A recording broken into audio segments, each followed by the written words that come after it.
Morning to you all. Listen, I've got to tell you, there are big falls in the global stock markets overnight, with markets worried about the future of Donald Trump's presidency in light of allegations about him passing on secure information to Russia. Now, here's the Dow Jones Index of US shares just a short time ago. It's closed, you can see here, down 235 points. That's more than 1%. Now, our market yesterday closed down by 61 points, but you can also see today, as this started to bubble, the futures markets are also pointing to another similar fall today, given that move in America. But look, there were other causes for concern here on the markets yesterday. While Australia had its AAA credit rating reaffirmed by Standard & Poor's, it's clearly becoming a very close thing. I last night spoke to the man who assigns Australia its AAA credit rating, Craig Michaels from S&P Global Ratings. Now, he told me the problem started all the way back in 2010 when Wayne Swan was Treasurer. He promised the budget would be back in surplus in 2012-13, and famously, it did not happen. Since then, the surplus state has been pushed back further and further.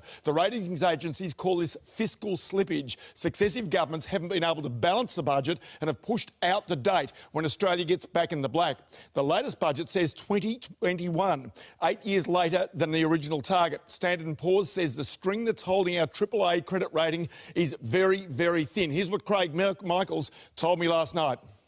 Given that very high level of fiscal slippage and our concern that there could be more, we think any further significant slippage would probably not be consistent with a AAA credit rating. Did you hear that? Not consistent with a AAA credit rating. The government is on notice. And why would there be slippage? Because the government says by 2021, your wages will be growing at 3.75%. Right now, they're growing at record low rates of 1.9%. And government gets half of its money from you, the taxpayers, who are now struggling with those recorded low wages growth. The dollar this morning sitting at 74.3 US cents.